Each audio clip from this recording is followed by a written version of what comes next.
امام اعظم کون تھے؟ امام تو بہت ہیں لیکن ہم ان کی بات پر کیوں عمل کرتے ہیں، اس کی وجہ بتاتے ہیں۔ امام اعظم ابو حنیفہ نعمان بن ثابت رحمۃ اللہ علیہ، تو یہ ہم ان کی تقلید کرتے ہیں۔ تقلید یہ قرآن و حدیث سے جو انہوں نے مسائل بیان فرمائے تو اس پر ہم عمل کرتے ہیں۔ پہلے تو صحابہ کرام سرکار صلی اللہ علیہ وسلم سے براہ راست سیکھتے تھے اور عمل کرتے تھے، بعد میں آگے جا کر یہ تقسیم علماء نے ہی کی۔ امام اعظم اتنے درجے کے عالم، جیسے آج بھی ہم عالم کی بات تو مانتے ہیں نا، عالم کو مسئلہ پوچھتے ہیں تو کوئی بولے کہ عالم نے بتایا تو کیوں مانا، خود کی کتاب سے قرآن پڑھ کے تو ہم نہیں نکال سکتے، اس لیے ہم علماء کو پوچھتے ہیں۔ اور یہ قرآن کا حکم ہے ہمیں، فَاسْأَلُوا أَهْلَ الذِّكْرِ إِن كُنتُمْ لَا تَعْلَمُونَ،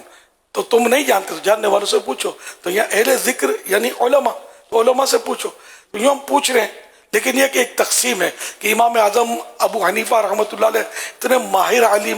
ماہر عالم قرآن و حدیث کے کہ انہوں نے جو مسائل مطلب کھول کے قرآن و حدیث کے بیان کیے جو ہر آدمی نہیں سمجھ سکتا، تو اس پر علماء نے اتفاق کیا اور یہ اس پر عمل ہوا۔ پھر بعد میں یہ تو تابعی تھے، بعد میں دیگر ائمہ کرام بھی تھے، 4 مشہور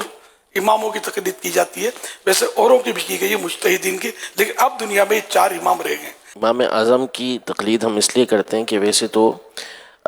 بکثرت علماء نے یہ لکھا ہے کہ جو مذہب اہل سنت و جماعت ہے وہ اب ان 4 مذاہب کے اندر ہی ہے، یعنی دنیا کی آپ جتنی بھی آبادی ہے ساری آبادی دیکھیں گے تو اس میں سے 90% آپ کو وہی ملیں گے کہ جو ان 4 اماموں میں سے کسی نہ کسی امام کی پیروی کرتے ہیں۔ تو 4 ائمہ حق ہیں، اور جو دیگر مذاہب تھے جیسے امام اوزاعی کا، امام سفیان ثوری رحمۃ اللہ تعالی علیہ کا،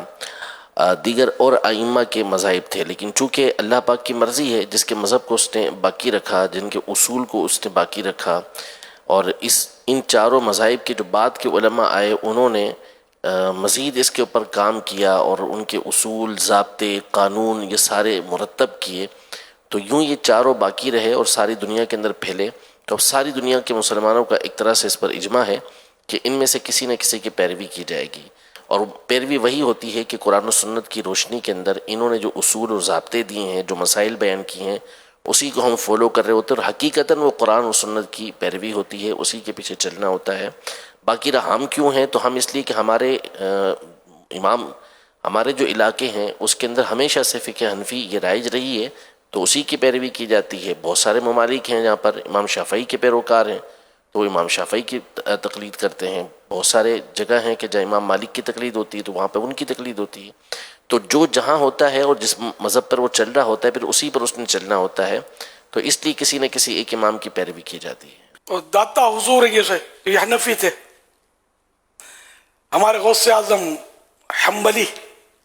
جن کے ہم مرید ہیں، تو طریقت میں ہمارے امام غوث پاک ہیں، اس میں بھی شرم کوئی حرج نہیں ہے کہ حنفی، شافعی، مالکی، حنبلی، ان کے بارے میں فتاوی رضویہ میں لکھا کہ یہ سب حقیقی بھائی کی طرح ہیں، حقیقی بھائی ہیں، ان کے عقیدے میں کوئی فرق نہیں ہے۔ بعض مسائل میں کہ قرآن و حدیث سے ان کو یہ سمجھ آئی اور ان کی صلاحیت اتنی تھی کہ ان کا سمجھنا منظور رکھا گیا،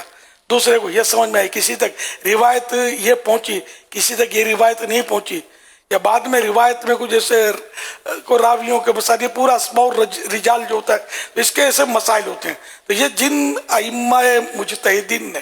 جو اپنی علم سے سمجھا تو اس کے مطابق انہوں نے ارشاد فرمایا، اور یہ ایسے اہل تھے کہ ان کا ارشاد فرمانا یہ